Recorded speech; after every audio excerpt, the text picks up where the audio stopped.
So, Miitopia.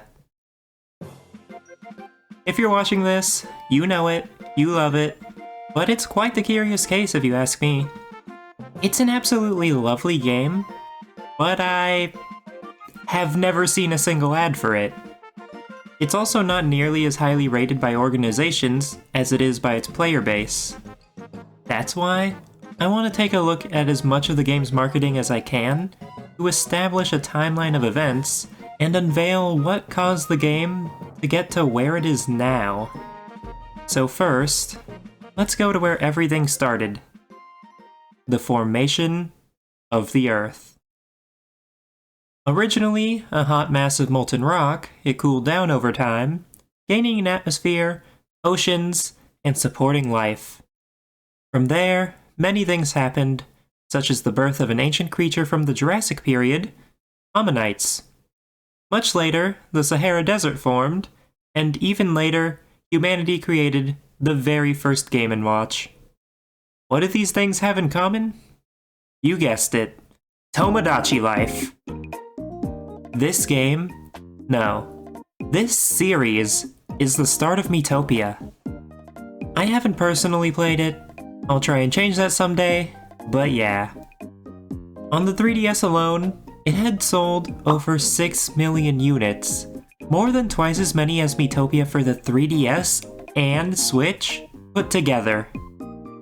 On a related note, a fun fact that I learned while researching this video, Animal Crossing New Horizons has actually sold more units than Breath of the Wild.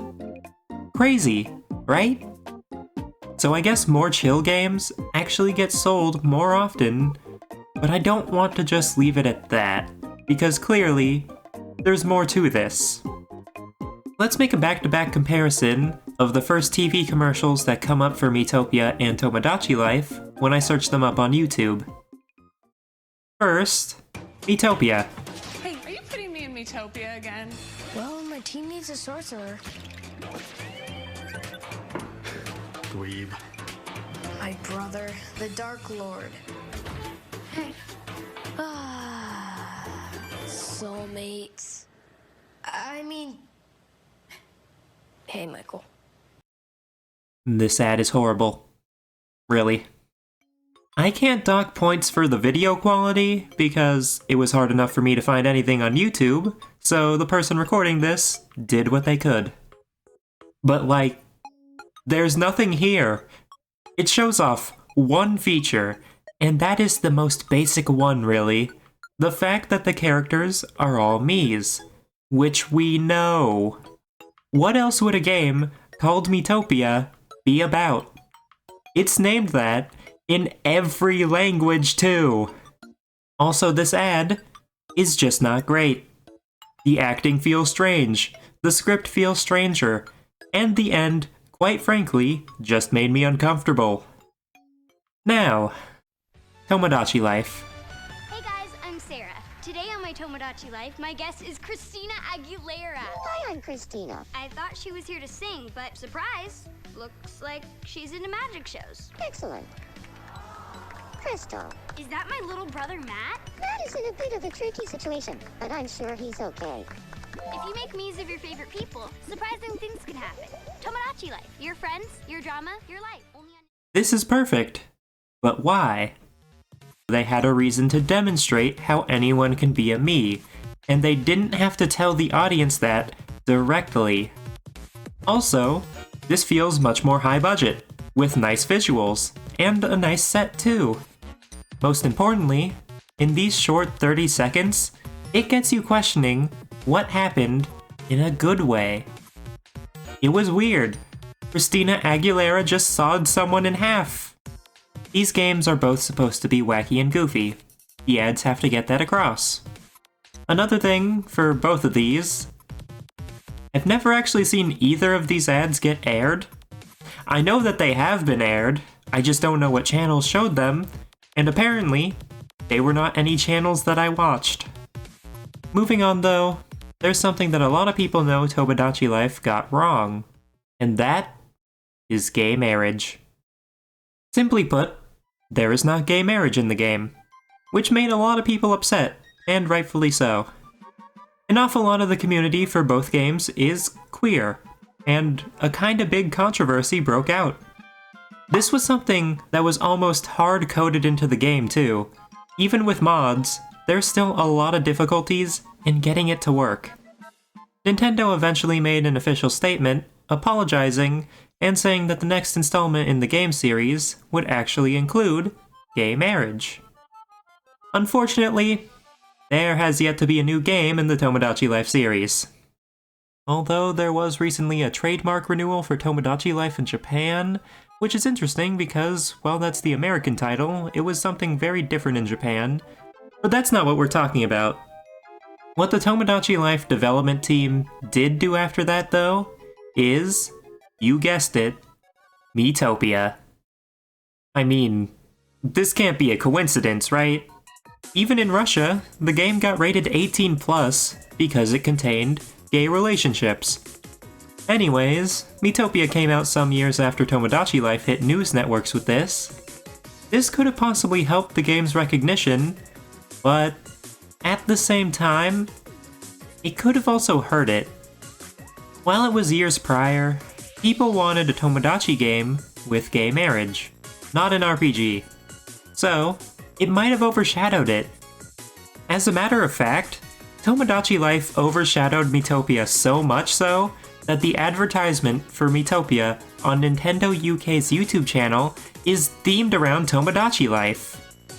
It's called Adventure Awaits Your Tomodachi Life Friends, which is... yeah, that's a little unfair. A lot of the ad is Mii's talking with actual words, which doesn't happen in Miitopia at all. That's entirely a Tomodachi Life thing. I will say one thing about this advertisement though. It's cool to know that a lot of the default Miis in the Switch version were based on Miis from here. But that is not important right now. I don't know if this was the advertisement team's idea or the dev team, but they did not learn from the Wii U at all. When you advertise a brand new product as a new version of something else, it will flop hard. And I'm seeing this right now while I'm writing the script. They use the same strategy in Japan. So yeah. Also, this advert didn't even get 400,000 views. While that is a lot, the Tomodachi Life advert got more than 2 million. I know I'm doing a lot of comparisons right now, but it's insane. There is such a vast difference in the two games' performance. But hey, that's enough for now. Let's move on to more Miitopia-focused discussions. I'll tell you all how I personally found out about Miitopia. It was this, a review by a channel called Space Hamster. Look at that, 1.2 million views, so much more than the official ads by Nintendo. I loved this video. It perfectly described so much about Miitopia and enticed me to get into this game. I remember telling my parents exactly what I wanted for Christmas that year. I wanted Miitopia. This game, none of my friends had ever heard of, but I wanted it so badly, and I loved it. Now, the reason I saw this video was because I was in an adjacent community on YouTube, as in, I watched a lot of videos by Peanut Butter Gamer. I'm sure it was a similar story for everyone else who watched this, being on the side of YouTube that did Nintendo game reviews. So yeah, Space Hamster's video did a fair bit of carrying for the game, I'd say. What he didn't do, however, was something that also affected everyone else who dared to play Miitopia on their YouTube channels. He didn't finish his playthrough. Even today, there are so many playthroughs that have gone uncompleted on both the Switch and 3DS versions. This may have possibly hurt the sales of the game, but it's hard to say how. I don't even really know why so many people dropped the game. They must have just really hated it or something. Even in terms of views, some people got way more views from Miitopia than on their other content, but still stopped playing it. There were so many people starved for Miitopia content, myself included, but the game still didn't sell very well. That brings me to another possible theory. Maybe stores just didn't stock Miitopia.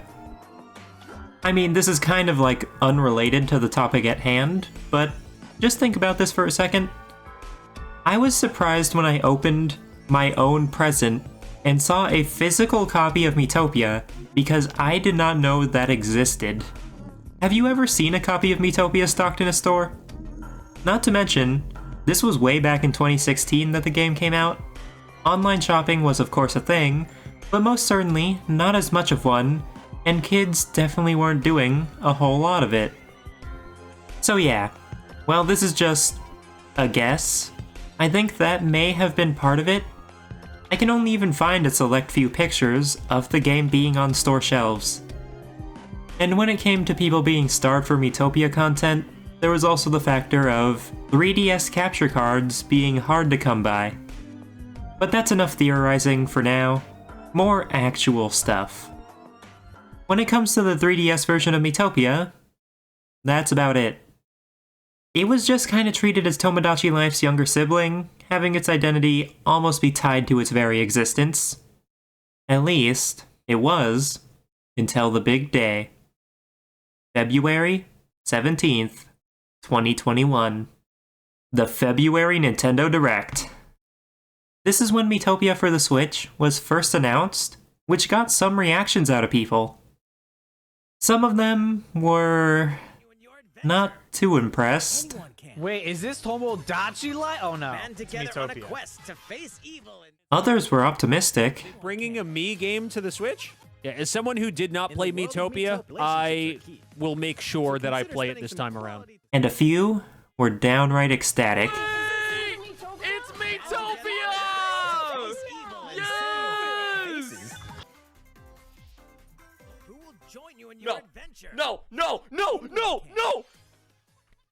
This, however, was not quite a big deal to the average viewer of the Direct. I might have had a few clips of people reacting to it, but that's kind of a confirmation bias in my research. Those were the best clips that I could get, and they weren't even all too positive. Plus, I really had to fish for some of them. Let's keep in mind what this Direct had, and could have had, that would have outshined Miitopia. This was during 2021 after all, while DLC for Super Smash Bros. Ultimate was still being released, and every single Direct was a chance for fans to scream in excitement over. The character that got announced being Pyra and Mithra, some long-awaited and strongly desired characters. And it was at the very start of the Direct. This was also after Sephiroth and hecking Minecraft Steve got announced. Only a few months ago at that. People were also dying to know anything about the sequel to Breath of the Wild, now known as Tears of the Kingdom. So there was just so much more that people wanted to see, and Miitopia just was not it.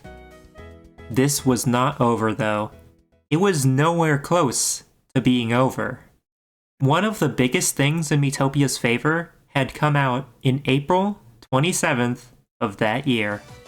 People finally got their hands on the demo. The demo was everything people had hoped for, and more. It was very similar to the 3DS version's demo, which had already stuck out as one of the best free experiences for the DS, but had one key feature. Everyone loved makeup.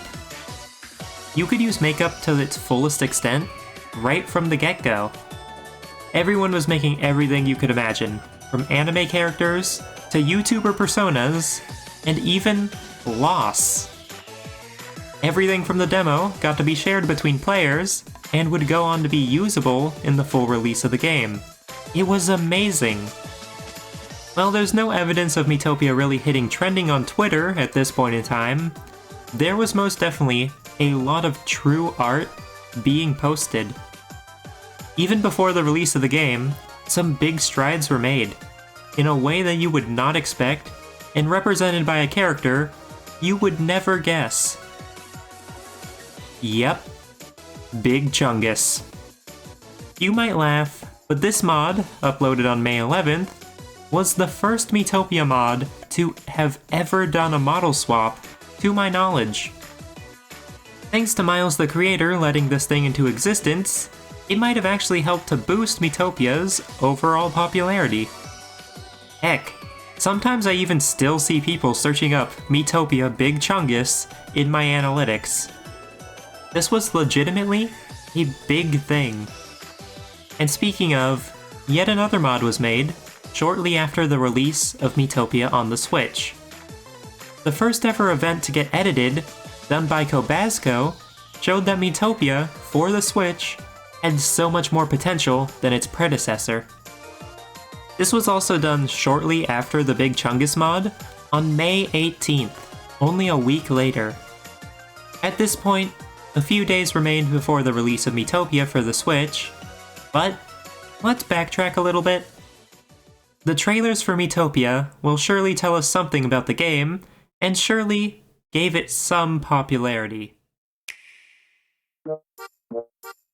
Welcome, one and all, children young and not so young, to the make-your-own adventure of a lifetime. Oh yes, me characters of family, friends, and your lunch lady Jan will soon journey forth to the Miitopia game. Oh, this is unfortunate. Why is he doing this goofy accent? I'm pretty sure this is the same guy that talks in the other trailers, so he's clearly just faking this. They must have told him to do this in the script. Miitopia is a goofy game, but having the speaker for the trailer talk like this is just giving a bad first impression. Look at the box art of Miitopia for a second. While I will say, both are probably a bit cluttered, they still portray things about the game. If you take a look, you'll notice that the party consists of all greenhorn jobs, except for the cat. The cat is not from this area, but they picked it for the box art for a very specific reason, I am sure. All the jobs in Greenhorn are very standard for an RPG, except for the chef and pop star, you could say, but there are actually RPGs with those types of classes. The cat just stands out far more than those do, and tells you that this is not a conventional RPG. They could have been so much more subtle, and just generally better about portraying the feel of this game than doing a silly voice. It's much more off-putting than anything. This one, however, is much better, being the same video from the Nintendo Direct. Band together on a quest to face evil and save faces. Miitopia is coming to Nintendo Switch. That brief pause was amazing. It tells you that even the person trying to sell you this game had to double take on the plot of it. It does it in a few seconds, not 5 minutes of listening to a degrading voice. The one from the Direct was so much more of a better approach, and it told you what you needed in less than half of the time. Seeing these adverts for Miitopia is really just making me wonder how the fanbase is even as big as it is. Thankfully, the one from the Direct was probably seen by more people overall. Before we jump forward in time again, I almost forgot one teensy little detail. People were livid about the price. I don't know. People are weird. Okay, maybe that's rude, but like, come on. It's easily an 8-hour-long game if you try to speed through it, with fun writing and a post-game too. People were just mad because either they knew that the 3DS version was $40 instead of $50, or because they saw a game full of Miis and thought it was just a quick cash grab. While I think that the game is worth every penny, I guess you wouldn't know all that the game has to offer before getting it, but like, the demo is super good. Yeah though, this wasn't doing the game's popularity any favors, especially when it made up a fair few amount of the comments made on announcement day.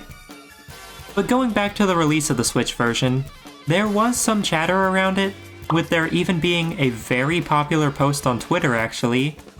However, the second most popular tweet of that day was drastically less popular. So maybe there wasn't much of a big deal around the release of Miitopia, but hey, isn't it crazy that they remade it in the first place? Like no, seriously. I already told you that both the 3DS and Switch version put together don't even add up to half of Tomodachi Life sales. So isn't that weird? So many people are asking for a Tomodachi Life remake, but Nintendo gave us a Miitopia one out of the blue instead. I'm quite happy with it, but it's just kinda strange. So, time for another theory. I think that either the devs just really enjoyed Miitopia and pitched a remake, or Miitopia could have been an advertisement itself. It'd be quite the expensive advertisement, but if it's only a remake, then it's definitely cutting costs. Plus, they didn't have a strong marketing strategy for Miitopia on the Switch. Heck, even their ads are mostly just gameplay footage, so those are probably low budget too. Maybe they wanted people thinking about it for a potential Tomodachi Life remake. Who knows? It's probably more likely that the development team just wanted to do this because it's actually quite a nice remake with lots of effort and great features. Perhaps its reason for not having strong marketing is that Nintendo has kinda given up on Miis. Yeah, that's right. Nintendo thinks that Miis are retro.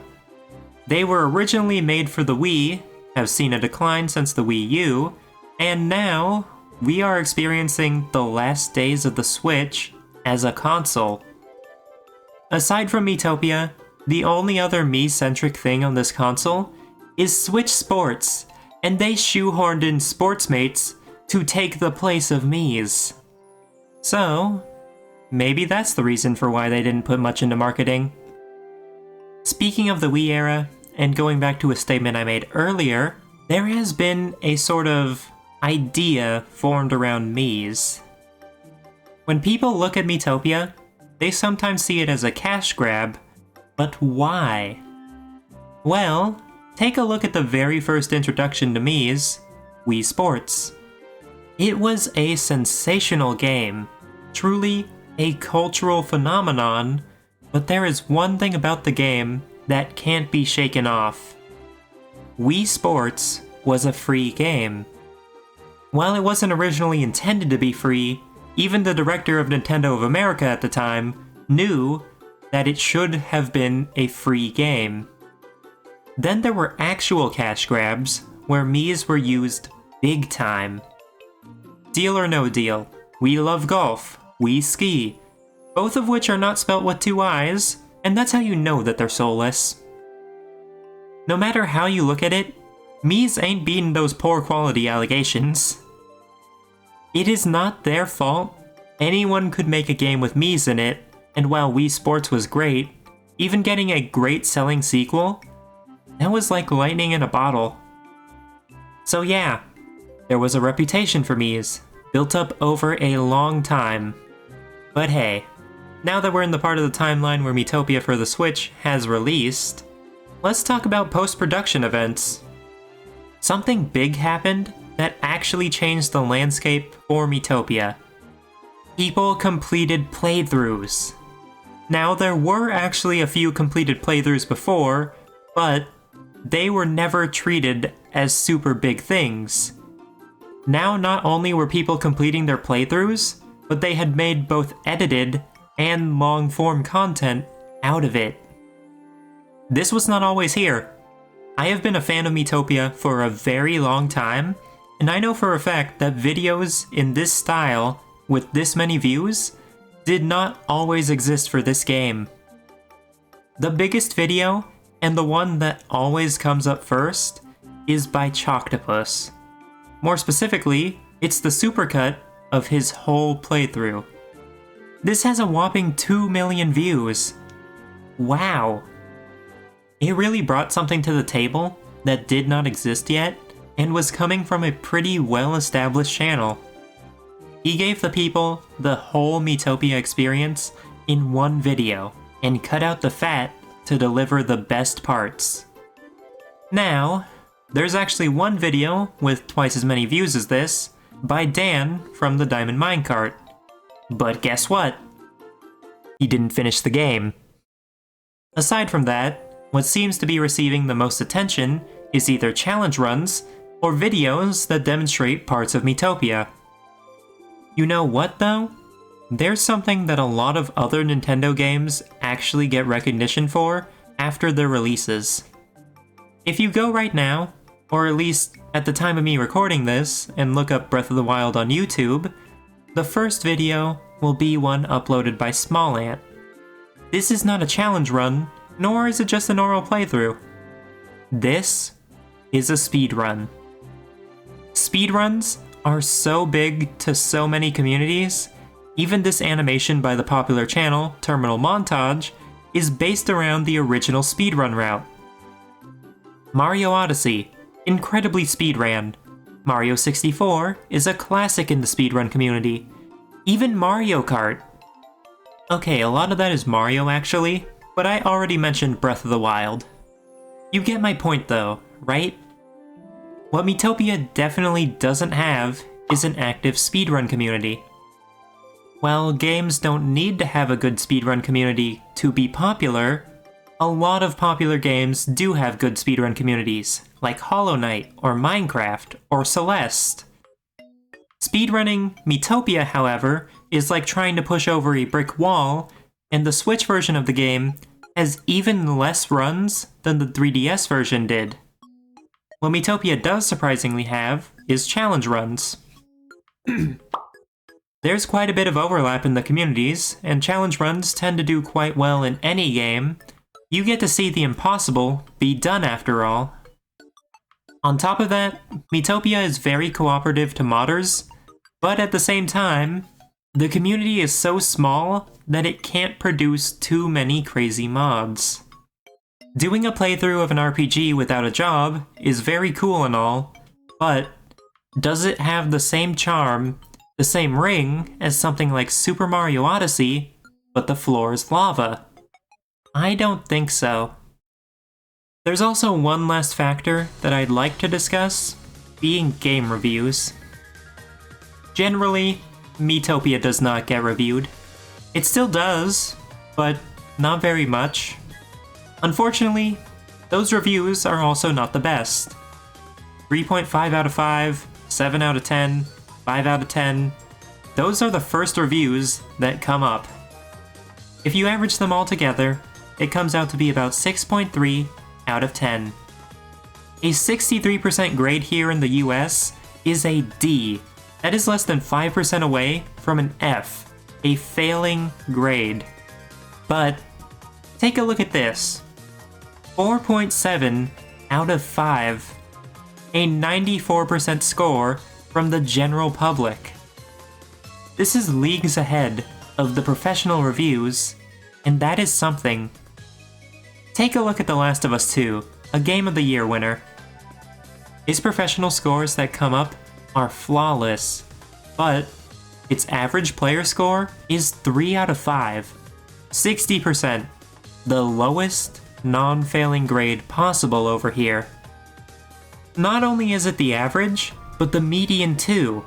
This is rated as such an average to bad game by people, but it's a big name with big companies vouching for it. The Legend of Zelda, Tears of the Kingdom, an average score of 87% from companies, and an even higher user review standing at 88%. Still, this is actually lower than Miitopia's user review scores. Even Elden Ring, depicting it as if it was a masterpiece with the first 3 reviews, a perfect score, has a lower audience rating than Miitopia does. Now, could some of the low reviews on these games that I listed be trolls? It's entirely possible. Does Miitopia have far fewer reviews than other games from both the public and companies? Yes. But that is not really my point. I think that all of those games are great. They really are. But there's clearly a bias here in the game journalism industry. They either have preconceived opinions on the game and what a game should be, or just don't even want to touch the game. People love Miitopia, but I don't think that it's ever given a chance, And as much as some may think that it's not true, game reviews do matter. The amount of reviews, the scores given, they all matter, and Miitopia just didn't get either of those. The game's ridiculous nature and lack of any big names may have just set it up for this situation. Sure, it's a Nintendo game, but it doesn't really have a studio name. It was developed by the Nintendo Entertainment Planning and Development Division, which is quite the name. A lot of great games are under their belt, but guess what? A lot of not so great games too. The second game listed is Animal Crossing Amiibo Festival. What I'm saying is that this isn't a super specific studio, like say Bethesda or Telltale Games, known for very particular things, possibly greatness. This is just a Nintendo studio. Some people work on big names like Splatoon, and others just go to do Mario Run. I love Miitopia, and it definitely found its player base, but it sadly never got to be a big name, not even as big as Tomodachi Life. But hey, you clearly must like it if you've watched for this long. If you want to see more Miitopia content, among other things, be sure to subscribe, and also, maybe like the video if you want to see if this might boost Miitopia's reputation. With all that said and done, thank you to everybody for watching, and I'll see you all next time. Bye-bye!